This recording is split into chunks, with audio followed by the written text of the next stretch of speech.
¡No! ¡Sí cayó algo allá también!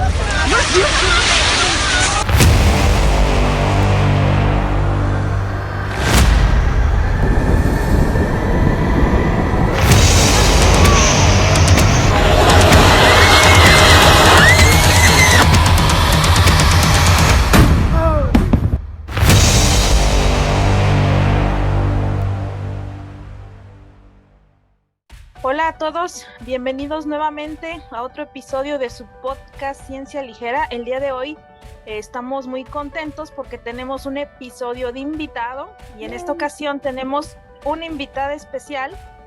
Ella es la doctora Dulce Vargas, que me voy a permitir hablar un poquito de su trayectoria, de su CV. Voy a leerla y conforme la vaya leyendo, ustedes ahí, los que nos escuchan, los que nos ven, se van a ir imaginando de qué se va a tratar el episodio de hoy. Sobre todo para los que nos escuchan y no saben de qué se va a tratar, ahí les va.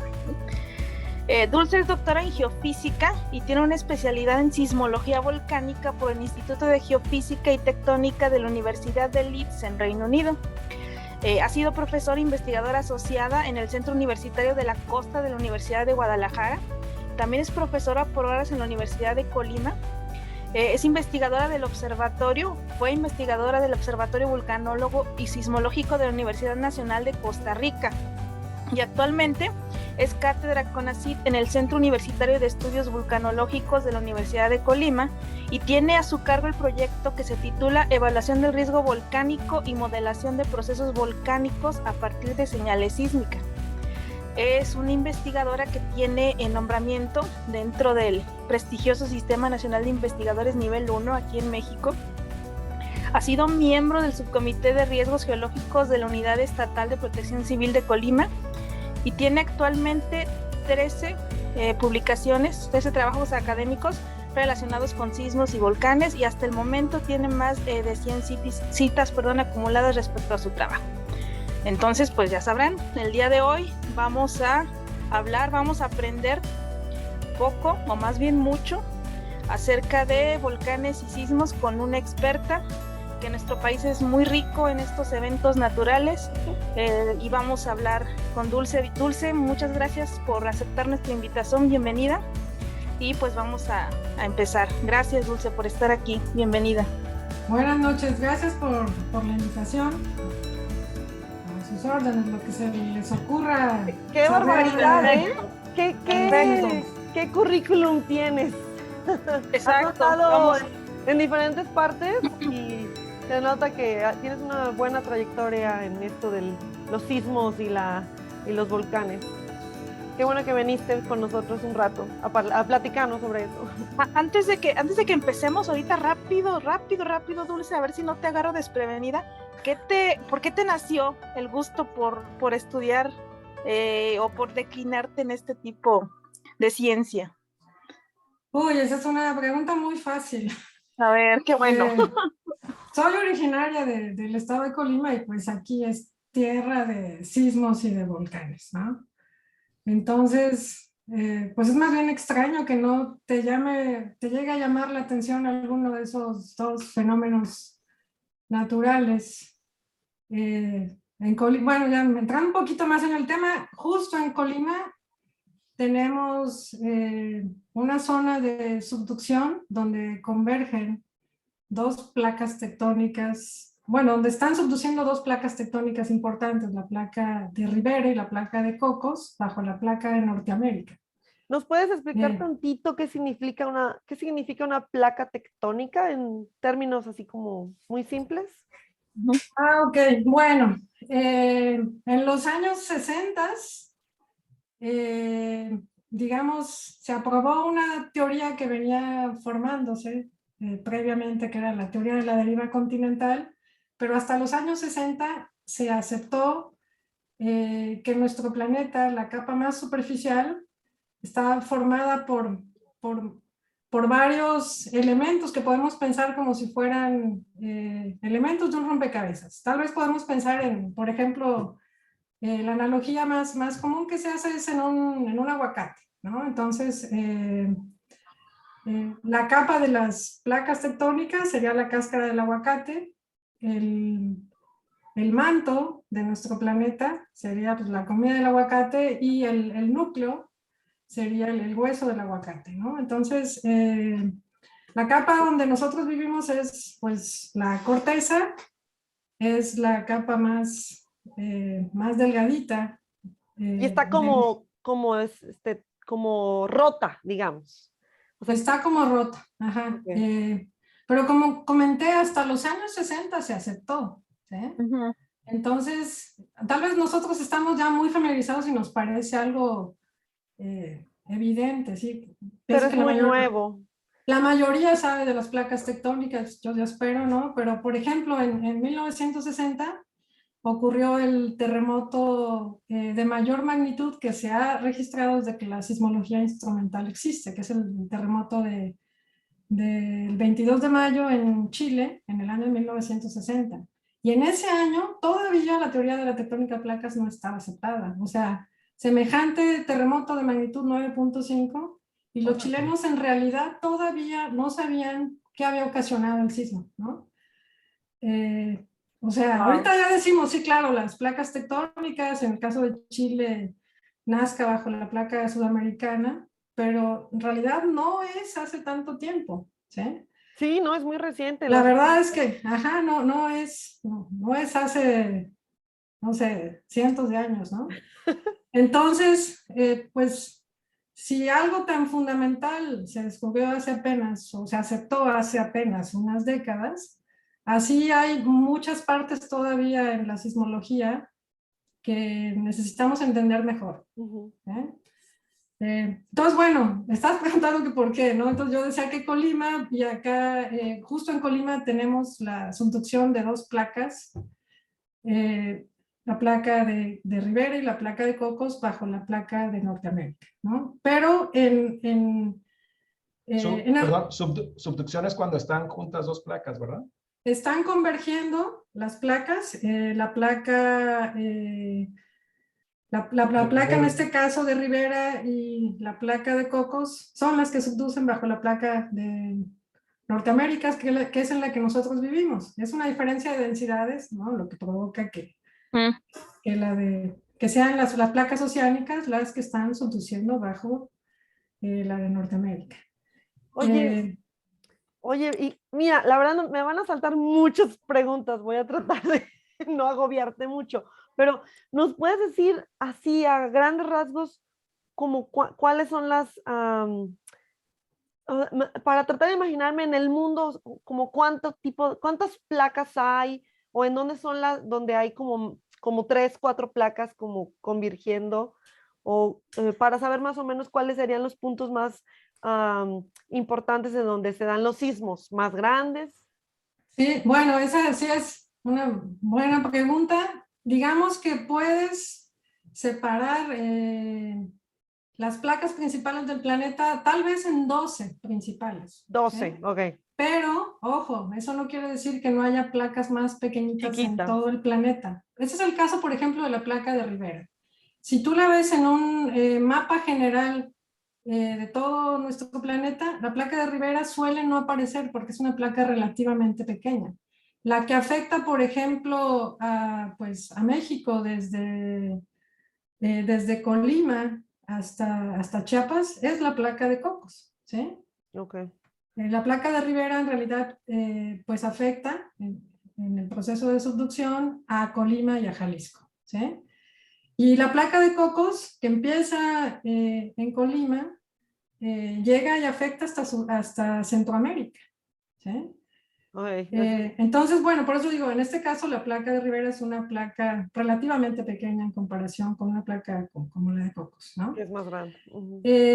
Pero hay algunos artículos donde se detalla, bueno, todas las placas que hay en el planeta y el número es superior a 100. Ya cuando te pones a ver, pues con mayor detalle en diferentes zonas. Y aún así, de todas formas, pues de pronto, con los sismos precisamente te puedes dar cuenta de si hay zonas que se están Moviendo. rompiendo de alguna forma particular y puede estarse formando alguna placa que pueda tener, digamos, su propia dinámica. Entonces, si llega a ocurrir eso de que la placa tenga su propio movimiento, de que ese segmento de la corteza llegue a tener su propio movimiento, pues se le puede ya clasificar como como otra placa, ¿no? Comenzar a clasificar como otra placa.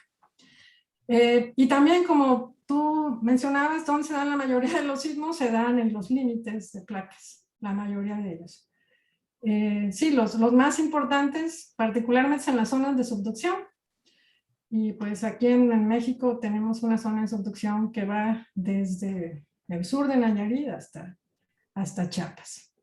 Dulce, y bueno, la mayoría de la gente no sabemos que los terremotos son como movimiento de la Tierra, ¿no? Pero, ¿qué sucede abajo? O sea, nosotros sabemos que pues si no se mueve la Tierra, pues ya hay un terremoto, pero abajo, ¿qué está sucediendo para que se genere un sismo? Bueno, físicamente un sismo, lo que tú tienes es una falla que puedes pensarla como un par de bloques en la corteza que se van a deslizar, ¿sí? Entonces, cuando una falla se desliza súbitamente, de manera muy rápida, te va a generar un sismo. En ese deslizamiento, pues se generan las ondas sísmicas que producen ese movimiento al cual, pues, seguramente todos estamos acostumbrados, ¿sí? Pero Todos de Colima al menos. yo pienso que de todo México, ¿no? No sé. Hay gente de México que no ha sentido temblores, ¿eh? ¿Será? Bueno, sí, ¿sabes Sí. qué? Ni siquiera de Colima. Mira, Edith no ha sentido ningún temblor. En mi vida he sentido un ¿Cómo temblor. no? Estamos hablando que en San Luis hubo uno que otro. El año Pero- pasado, Dulce dijo que el año pasado había uno. Sí, hubo un enjambre de sismos en San Luis. Ajá, por Sí, de ahí. hecho hubo gente que lo Ajá. sintió en lugares que, sobre todo, yo escuché de gente que tiene como que vive en 2, 3 pisos y la gente que estaba Ok. arriba como que lo sintió. Yo en lo particular personal jamás en mi vida he sentido y espero no sentirlo nunca. Bueno, Qué sortota.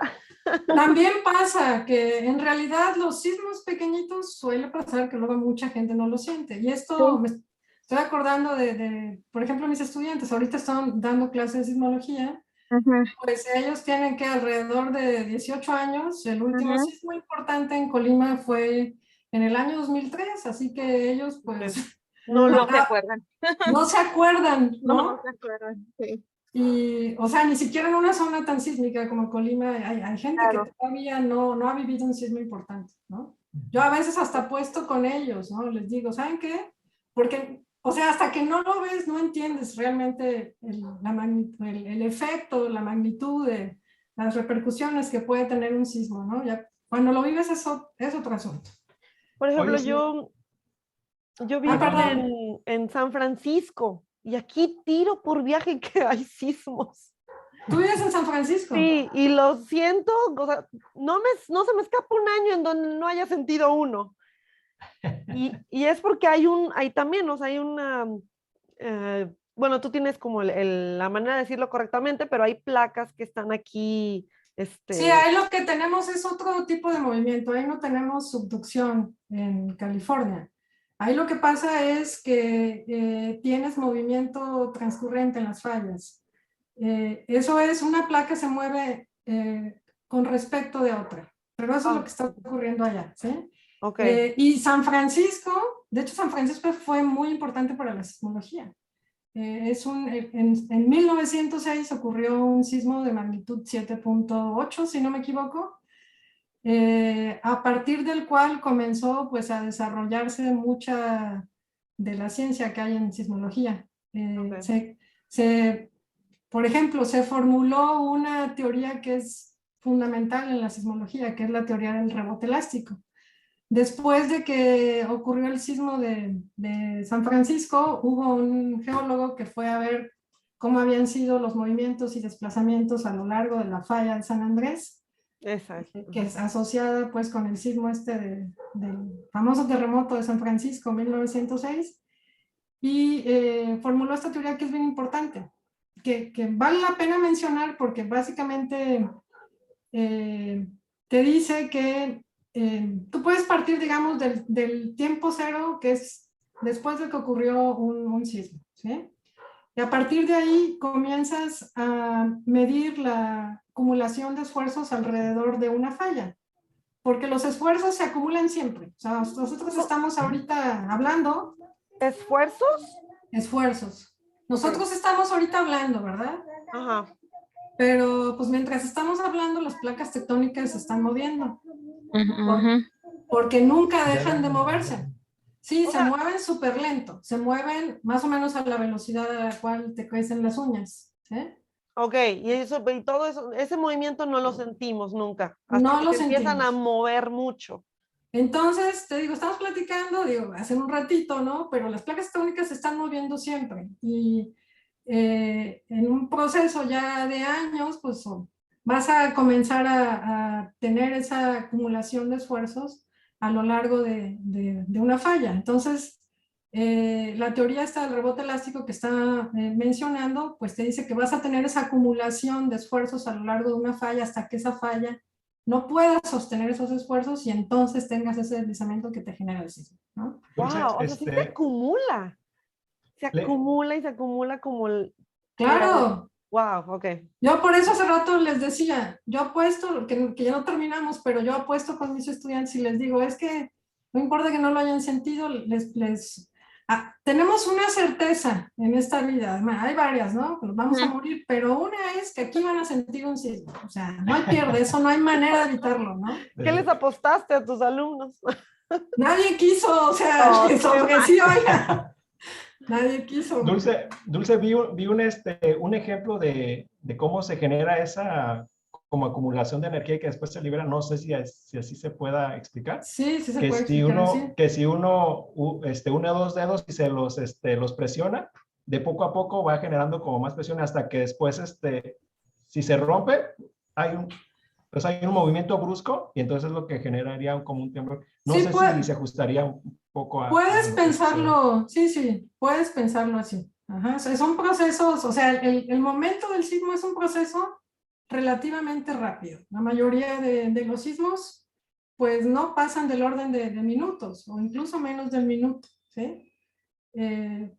Pero bueno, ¿Y a con qué se eso deben es las suficiente. réplicas? Por ejemplo, ¿a qué se deben? O sea, hay un temblor fuerte, pero luego en las noticias escuchamos, pero la réplica no sé qué, todavía es una réplica del temblor de no sé.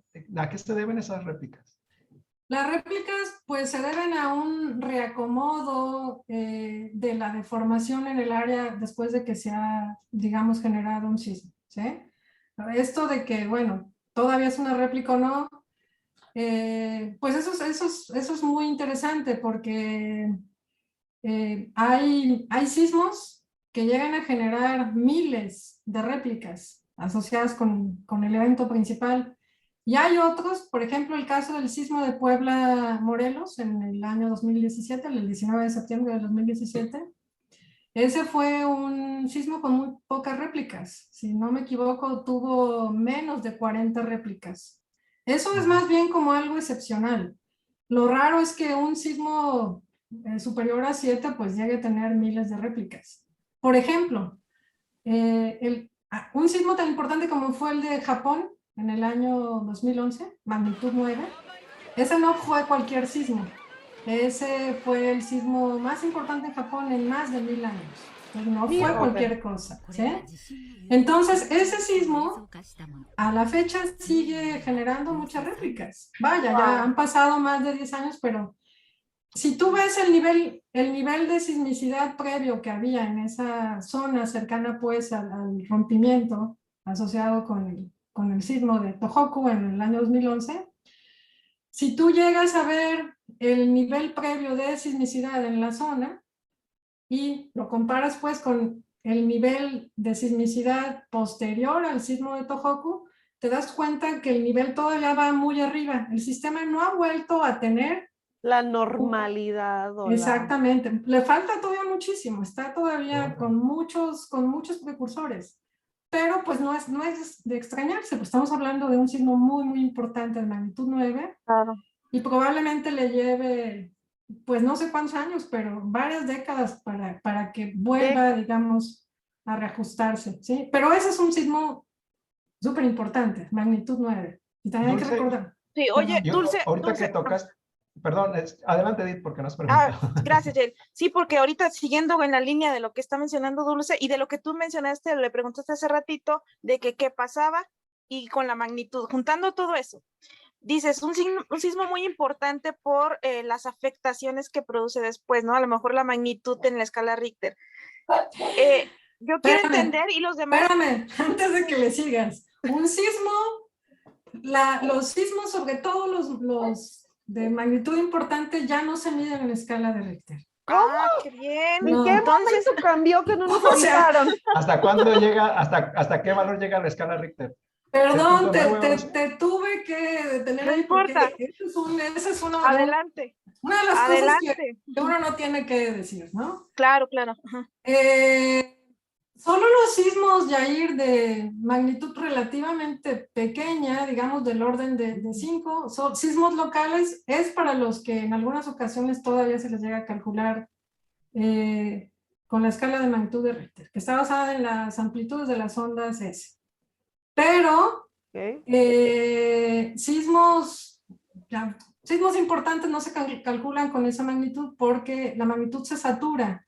Y entonces subestima realmente el tamaño de los sismos importantes. O sea, si esa escala dice es tamaño 8, en realidad podría ser tamaño 13 porque ya está como saturado las medidas, digamos. Bueno, te fuiste muy arriba con el 13. Okay.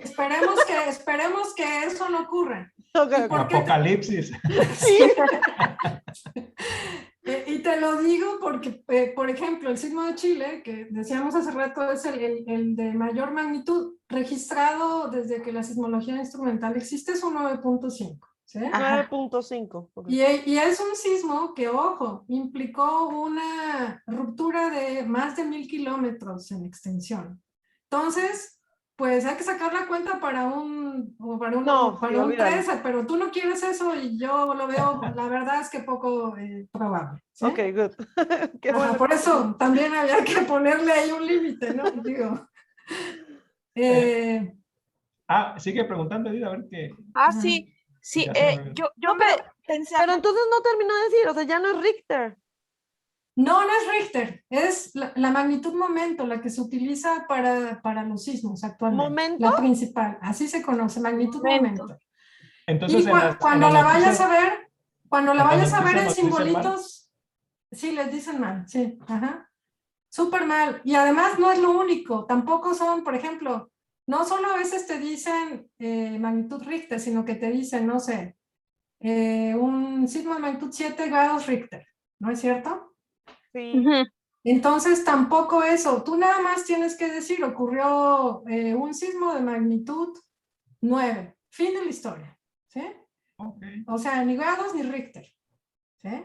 Okay. Porque la escala de magnitudes, pues no, es una escala, digamos, absoluta, ¿sí? Entonces, no va asociada con grados como una escala unidades, sin unidades. De temperaturas. O sea, ok, entonces, antes de continuar con mi pregunta, ya para terminar esto, cuando mencionaste el de Chile, 9.5 sí. Es 9.5.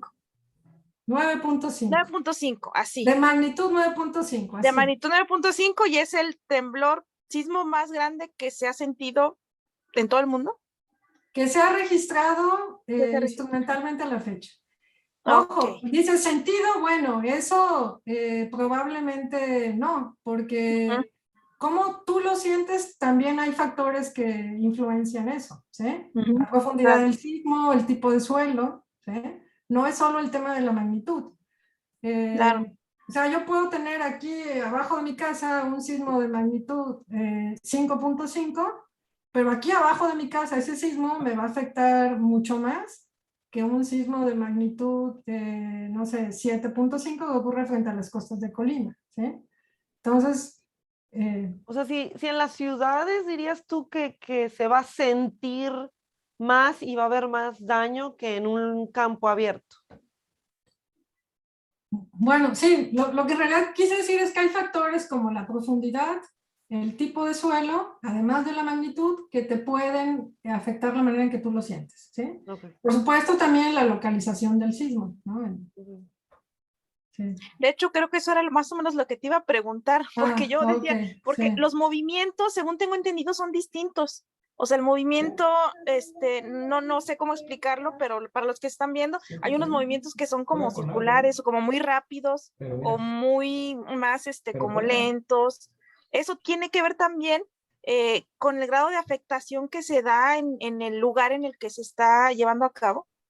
Eso tiene que ver con cómo te encuentres, dónde te encuentres tú en relación con la zona de ocurrencia, la zona donde se generó el sismo. ¿Sí? Todos los sismos, no importa cuál, no importa que sea uno de magnitud, no sé, 4 o que sea el de Tohoku, Japón, como dije hace rato, básicamente podemos pensar que se deben al deslizamiento súbito a lo largo de una falla, ¿sí?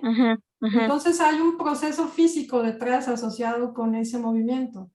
Y ese movimiento tiene una serie de ondas sísmicas que tienen siempre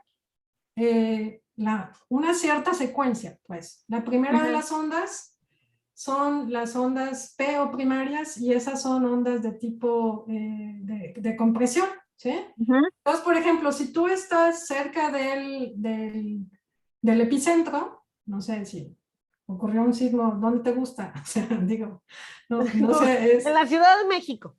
Vamos a ponerlo en la zona de subducción mexicana, porque la Ciudad de México, ¿sí? Pero no sé, Oaxaca. Oaxaca.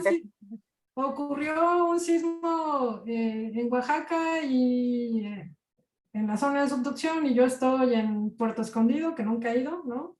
Pero en Puerto Escondido voy a estar pues muy cerca de la zona de origen del sismo seguramente. Y si yo estoy en Puerto Escondido voy a sentir de manera pues más violenta el arribo de las ondas P, que son las primeras, que si estoy a una pues distancia mayor, ¿sí? Entonces van a llegar ahí esas ondas y después llegan otras ondas que se conocen como las ondas S, y eso tienen un movimiento que podemos pensarlo como cuando alguien agarra una cuerda y comienza a moverla, ¿sí? Ya no es este tipo de movimiento, sino es un movimiento de cizalla, ¿sí? Ese movimiento pues es relativamente más complejo. Y si tú también estás cerca de la zona epicentral, cuando te llega la onda S, vas a sentir tal vez más violento el golpe del sismo, ¿sí? Después llegan las ondas superficiales. Las ondas superficiales pueden ser más violentas si tú te encuentras más lejos en relación con el epicentro del sismo, ¿sí? También, o sea, y eso es importante porque todos los sismos, como dije, no importa cuál, si es de magnitud 4 o de magnitud 7, ¿sí? Van a tener esa secuencia de ondas P, ondas S y ondas superficiales, ¿sí? P, S y luego superficiales. Okay. Que son las que se desarrollan ya en la superficie. Esas ondas tienen movimientos más complicados. Una de ellas, por ejemplo, tiene un movimiento elíptico. Entonces son movimientos relativamente más complejos, ¿sí? Y conforme nos encontramos a mayor distancia de la zona del epicentro, pues puedes sentir tu mayor violencia cuando se generen estas ondas, ¿sí? Pero si estás cerca del epicentro, la P y la S te van a golpear muy duro, ¿sí? Entonces, esto de cómo lo sentimos, en realidad depende de dónde te encuentras tú en relación con dónde se generó el origen del sismo, ¿sí? Y la magnitud se calcula en diferentes lugares alrededor del epicentro, ¿verdad? O sea, la magnitud va a depender si fue la onda P, si fue la onda S, si fue las superficiales, y luego por eso hay como diferentes números, ¿no? Fíjate que no, de hecho no. La magnitud, es importante recordar, es un valor único, ¿sí? Si ocurre un sismo, no sé, de magnitud 8, ¿dónde te gustan? Sudamérica, ¿no? Ese sismo de magnitud 8 se va a registrar en todo el planeta, por lo menos en los sensores sísmicos de todo el planeta, ¿sí? Como 8. O sea, se registra el evento sísmico. Lo que quiero decir es que si tú lo calculas en China con las estaciones sísmicas que tienen ahí, tú puedes estimar que ese sismo fue de magnitud 8. Si lo calculas en México, puedes estimar que ese sismo fue de magnitud, no sé, a lo mejor por las estaciones que estás usando, haz un 7-9, ¿sí? Sí. Ok. O sea, la magnitud se calcula a partir de tener los registros de las ondas sísmicas en varias estaciones, ¿sí? Pero es un valor único, que básicamente te mide la liberación de energía de un sismo. Eso no depende de cómo yo lo sienta, ¿sí? Te digo, en el mismo sismo, magnitud 8, se va a calcular así en donde sea y es un valor único. Cómo tú lo sientes, eso ya es distinto y eso se suele medir a través de una escala de intensidades. Y ahí sí depende, pues, de dónde te encuentres tú en relación con la zona de origen del sismo y puedes ahí asociar, es otro tipo de escala. La más usada es la escala modificada de Mercalli, que tiene 12 niveles, ¿sí? Y pues no sé, si el sismo fue en Oaxaca y yo quiero ver los efectos, no sé, en Jalisco, los valores de la intensidad van a ser diferentes en ambos. Eso es muy interesante porque en general creo que incluyéndome la población diría que mientras más grande sea el número de la escala, más se siente. No, la magnitud, o sea, te digo, sí, entre más grande sea el sismo, pues uno de los factores es el de la magnitud, pero no es el único. Okay. Un factor bien importante es dónde te encuentras tú en relación con la zona del epicentro. ¿A qué profundidad fue el sismo? Y cómo es el tipo de suelo en el que tú te encuentras, ¿sí? Dulce, cuando hablaste del sismo que sucedió en Puebla en el 2017, no, Sí, 2019. 2017. 19 de septiembre de 2017. Acuérdate que fue exactamente el mismo día del sismo de la conmemoración, el sismo del 85. Ajá. Y bueno, te iba a preguntar otra cosa, pero déjame preguntarte primero esto. ¿Debemos de tener los mexicanos miedo al septiembre? Porque veo aquí que en el 19 de septiembre de 1983, sismo de 8.1. 7 de septiembre de 2017, sismo en Chiapas, ¿no? Y 19 de septiembre otra vez, sismo en Puebla. ¿Debemos de tener miedo de septiembre o fue fortuito? No, ha sido pura coincidencia. De hecho, por ahí alguien hizo el cálculo, por ejemplo, de cuál era la probabilidad de que ocurriera en el mismo día, como fue el caso, ¿no? El sismo del 19 de septiembre del 85 y el del 2017, ¿no? Y la probabilidad es básicamente la misma de que dos personas de un conjunto lleguen a tener el mismo cumpleaños, ¿no? Sí, porque ya yo digo, ya en septiembre voy a tener cuidado de que un temblor. Pero bueno, sí, no, empiezan a salir los memes y todo, ¿no? Sí. La pregunta que te quería hacer era, bueno, en México generalmente sabemos que los sismos se dan en las costas de Oaxaca, en las costas de Guerrero, aunque creo que en Guerrero no se han sentido últimamente, en las costas de Michoacán, etcétera. Pero, ¿qué sucedió con el sismo de Puebla? ¿Por qué un sismo con un epicentro en Puebla? ¿Eso sí es raro o no es raro? Digamos, tal vez no es lo más frecuente, pero no es absolutamente extraño tener sismos ahí. De hecho, pues en México ocurre algo que es muy interesante. Hablábamos de que la placa de Cocos es la que afecta a la subducción de la mayor parte de nuestro país, pero la placa de Cocos tiene un ángulo diferente del que tiene la placa de Rivera, que es la que decíamos que está frente a Jalisco y frente a Colima. Y la placa de Cocos tiene un ángulo que es casi como subhorizontal, ¿sí? Entonces, la placa de Cocos, o sea, si pensamos que tenemos la placa de Cocos bajo la placa de Norteamérica, la parte donde, digamos, está perdiendo ya en el manto o doblando, tiene ahí ese punto de inflexión la placa, es hasta la parte central del país, en esta zona de Puebla, Morelos, ¿no? Entonces, a través de lo que se conoce como los mecanismos focales, que es una figurita que parece como una pelota playera, de hecho, también así se les dice la pelota playera del sismo, es que los sismólogos se dan cuenta que cuál fue exactamente el tipo de movimiento que generó ese sismo, ¿sí? y con eso se dieron cuenta que era un tipo de falla que se conoce como normal y que ocurrió justo ahí donde se da este doblez en la subducción, ¿sí? Entonces, tal vez no sea lo más frecuente tener signos ahí, pero no es algo anómalo porque es parte del proceso de subducción. Si tú quieres un tanto peculiar, porque tenemos a la placa de Cocos subduciendo hasta, digamos, o teniendo ese proceso hasta el centro del país. Pero eso también tiene otros efectos asociados. Si pensamos, por ejemplo, en dónde están la mayoría de los volcanes, en Centroamérica o Sudamérica, están a lo largo de la línea de costa de Centroamérica y de Sudamérica. Y en México no pasa así. Digo, aquí en Colima, pues hasta cierto punto sí, pero ¿qué hace el Popo en el centro del país? Está muy lejos de la costa, sí, es parte del mismo proceso del que estamos hablando, de este ángulo de la placa de Cocos casi subhorizontal, ¿sí? Y pues, o sea, el magma no sale aleatoriamente, ¿no? Viene del proceso de subducción. Y por eso el Popo está ahí en el centro del país y no a lo largo, y no en Oaxaca, pues, o no en Guerrero, ¿sí?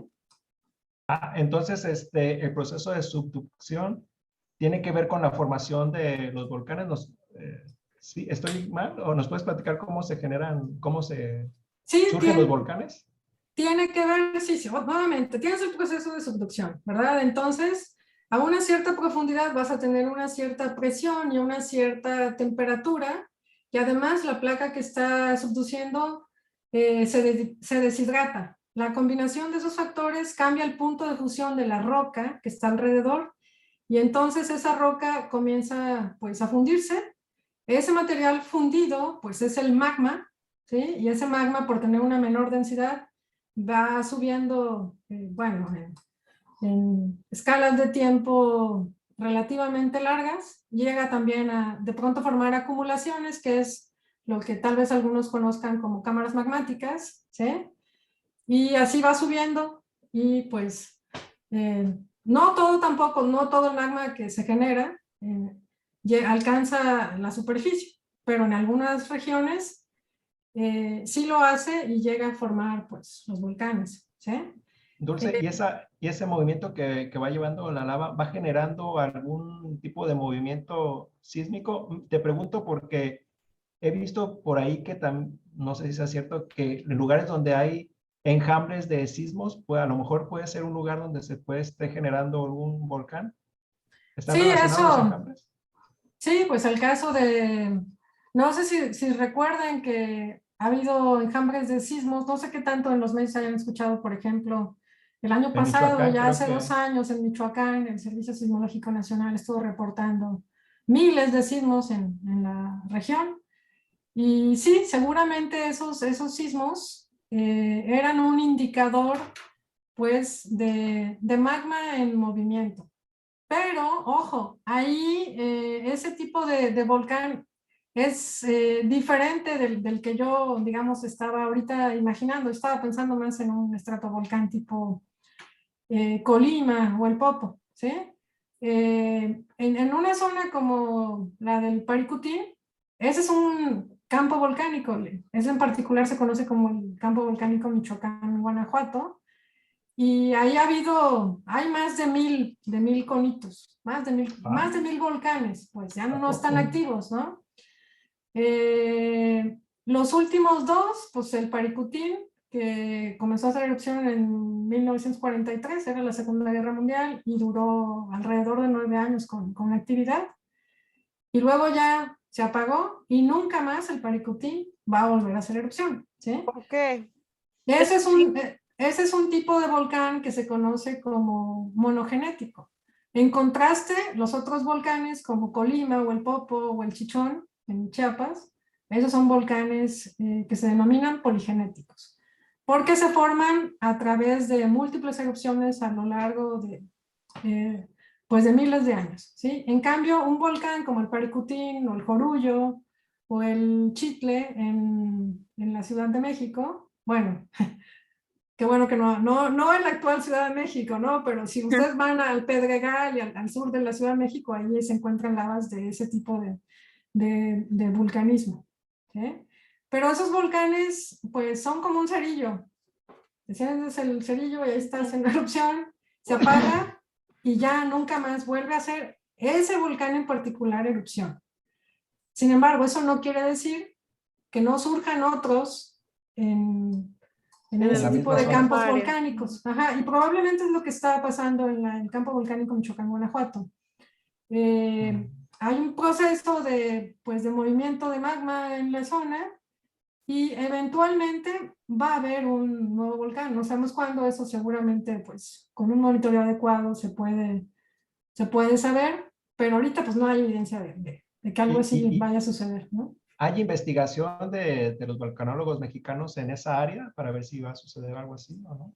Sí, sí hay. Sé que se están haciendo algunas tomografías para ver cómo está acumulado el magma, cómo puede moverse, ¿sí? Y por supuesto, como les decía, el año pasado y hace también 2 años, como hubo este enjambre de sismos, pues hubo varios investigadores que fueron a la zona con diferentes técnicas a medir, por ejemplo, gases, para ver si había emanación de gases. También la zona donde estaban ocurriendo los sismos no tenía una red de sismómetros lo suficientemente buena como para, digamos, ver los detalles de la sismicidad que estaba ocurriendo. También se intentó mejorar eso, pero la verdad no sé ahorita cómo vaya, porque, pues, bueno, ya saben cómo somos, ¿no? Los mexicanos. Y de pronto esas cosas se dan de manera reactiva. Y ya si se calmó, luego... Se olvida uno del problema. Sí, bueno, sobre todo es que se necesita, ¿sabes? Mucha, pues, infraestructura para tener funcionando una red de estaciones y no sé, te metes con gases o con deformación, todo lo que se necesita para estar viendo cómo es la evolución. Eso cuesta y de pronto, si no hay señal de que algo vaya a pasar, pues tampoco hay mucho apoyo. ¿Sí? Sí. Mira, oye, Dulce, háblanos un poquito, o no sé si yo estoy equivocada, de estos volcanes que están pero abajo en el mar. Sí existen, ¿no?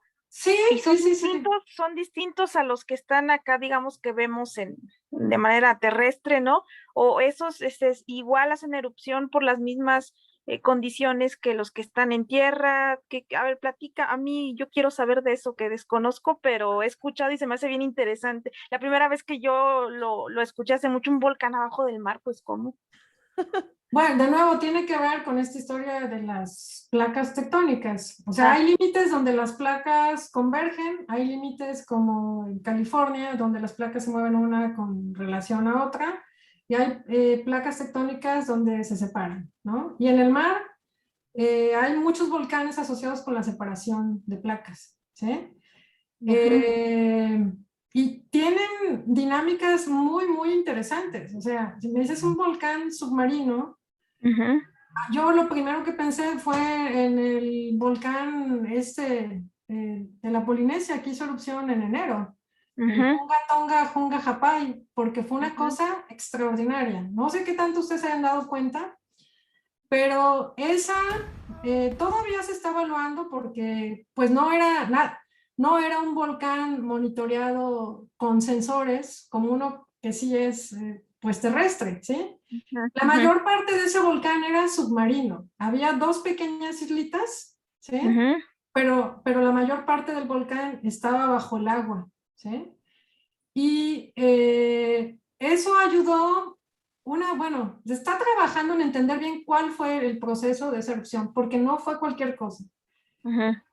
Ese volcán hizo explosión y generó ondas que se escucharon en todo el planeta, no una, sino varias veces. O sea, fue muy, muy impresionante.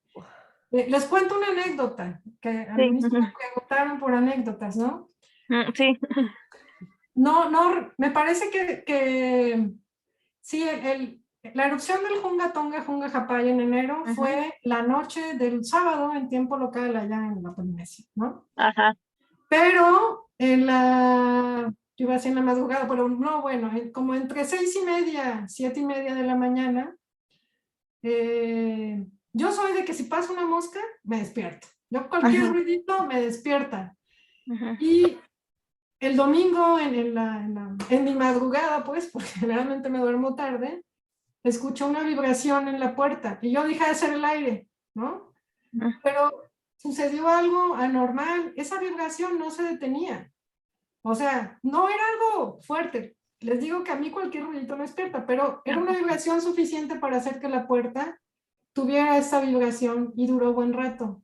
Y yo dije, no, esto ya no es el aire. No entendí yo en ese momento qué estaba pasando. Y lo que hice fue por ahí ya como después de más de media hora de que esa vibración estaba y no se detenía.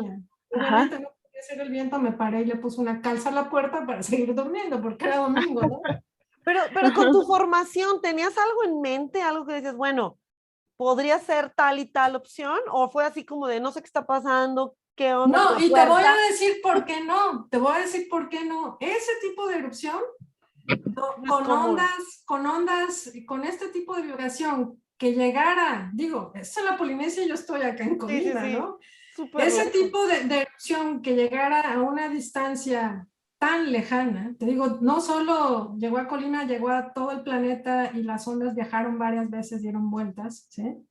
Ah, Eso no había pasado prácticamente desde la erupción del Krakatoa en 1883, si no me equivoco. Entonces, aunque yo me dediqué a esto, es un evento muy excepcional este que tuvimos en enero, ¿sí? wow. Entonces, no, qué bueno, ¿no? Porque digo, pues, no es como que quieras que todos los domingos una vibración rara te esté despertando, ¿no? No, ya después que vi en las noticias que había ocurrido este evento y luego que tú en los registros, bueno, aquí en la red sísmica de Colima tenemos registros tanto sísmicos como de infrasonido, y si tú checabas los tiempos del inicio de la erupción del Hunga Tonga y la hora en que debía haber llegado a Colima, justamente es en ese lapso de tiempo donde yo sentí la vibración. Digo, me preguntan, Wow, qué impresión. sí, o sea, qué impresión. Yo, o sea, la verdad, es algo que, no sé, a lo mejor me pueden decir esto está loca, pero, o sea, te lo juro, me tuve que parar y después de media hora no puede ser el viento, porque además era algo bien, bien particular, se movía, ¿sí? O sea, no era como, o sea, tenía como cierta No ritmo, dejó, como o sea, ritmo. tuvo continuidad durante más de media hora. ¿Sí? Y tú ves el registro sísmico y ahí está, ves el infrasonido y ahí está, ¿sí? Pues fue una cosa excepcional, pero bueno, volviendo a si quieres una erupción submarina, esa fue, Edith, una super erupción, ¿sí? Se está todavía estudiando el tamaño, ¿y por qué digo se está todavía estudiando? Porque no estaba básicamente instrumentado el volcán, al ser principalmente submarino. Ajá. De las cosas que se supieron en el momento, la mayoría de las cosas, pues fueron a través de satélites, ¿sí? Ajá. Y también esa erupción generó un tsunami, ¿sí? No sé si se dieron cuenta que tuvimos, bueno, un tsunami muy pequeño, pero sí tuvimos tsunami en México causado por esa erupción. Y hubo, pues, cosas muy interesantes, ¿sí? Por ejemplo, no se dio un alertamiento de tsunami por esta erupción. No se dio, ¿sí? Llegó tarde el aviso, ¿sí? Se dio, pero ya había empezado el tsunami. Digo, no, en realidad no fue nada de qué preocuparse, pero aún así, no nos avisaron, ¿sí? Okay. Y esto pasó porque, de nueva cuenta, no había antecedentes, pues, en el sistema mexicano que da este tipo de alertamiento digamos, en años recientes, de que una erupción te llegara tan lejana, te pudiera llegar a causar. Claro. Y ellos sí te avisan cuando es un tsunami causado por un sismo, si quieres tú en otro país, ¿sí? O en nuestra zona de subducción, pero no tenían contemplado el escenario de un tsunami por una erupción, ¿sí? Entonces los volcanes submarinos se pusieron de moda con esa erupción.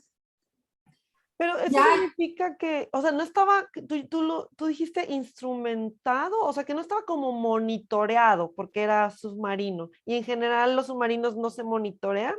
pues, ¿cómo pones? O sea, es Sí, bastante sí. complicado. De por Ajá. sí, o sea, hay muchísimos volcanes, miles de volcanes submarinos. Entonces, si tú quieres monitorear un volcán, para ver, o sea, cómo evoluciona su actividad, pues tendrías que poner diferentes tipos de instrumentos, un sismómetro. Si quieres tú medir deformación, pues tienes que poner GPS de precisión milimétrica. Si quieres medir gases, pues, o sea, dime cómo, ¿no? Sí, Es no, complicado, complicado. ¿sí?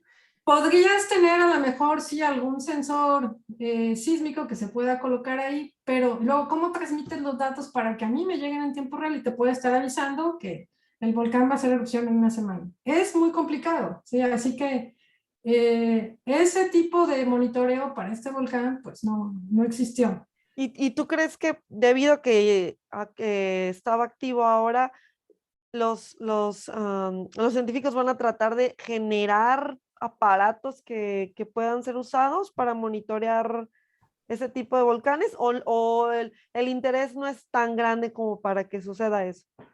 No, yo pienso que sí, seguramente se van a dejar algunos instrumentos que se puedan, bueno, que se puedan colocar y que se recojan datos eventuales. No sé cómo esté el tema, pues, de la comunicación, porque Sí, yo tampoco tengo la menor ese idea. es complejo, ¿sí? Sí. Digo, si aquí a veces, no sé, aquí en la experiencia que tenemos en Colima, te fallan las estaciones y tiene sus complicaciones, imagínate en el mar, ¿no? Sí. Bueno, Pero no es el único volcán submarino que ha tenido erupción importante en años recientes. Esta sí fue excepcional, ¿sí? Pero volviendo al tema de la instrumentación, sí, en otros volcanes submarinos del mundo se han puesto algunos sensores. Ajá. Sensores, pues, de dejarlos colocados ahí en el mar y recoger la información tiempo después. Y Ajá. este volcán bueno, lo que tú sentiste, ¿era un sismo o era como la onda de choque o la onda de expansión que se provocó por la Era explosión? la onda de choque, ¿sí? Era la onda, pues, que dejó la vibración, esta perturbación, por la altura que alcanzó, fue una perturbación enorme que se propagó por todo el planeta. Si hubiera estado en la superficie, ¿hubiera sido mayor esa onda de choque? ¿O crees que por estar en el agua se amplificó esa onda? Bueno, no en particular esa onda. A ver, el tema del agua tuvo un efecto bien importante en la explosividad de la erupción. Es parte ahorita, se están queriendo entender exactamente qué pasó. De hecho, hay resultados relativamente nuevos en términos de ver cómo quedó el volcán submarino después de la erupción. Ya por ahí esta semana salieron algunas imágenes de la batimetría de la zona. Pero en eso que comentas, Jair, hay muchísimos volcanes submarinos, lo decíamos hace un momento, ¿no? Algunos de ellos de dimensiones importantes, pero ¿por qué no tenemos erupciones como estas tan seguido, no? Uno de los temas que se manejó es que este volcán tenía, digamos, la distancia que era adecuada, o sea, el límite del volcán, en este caso el cráter del volcán, si no me equivoco, tenía una distancia de 150 metros. Entonces tenías ahí 150 metros de agua por encima del volcán que permitían tener la sobrepresión del agua, pues, suficiente para que el volcán no se calmara y al contrario, generara esta combinación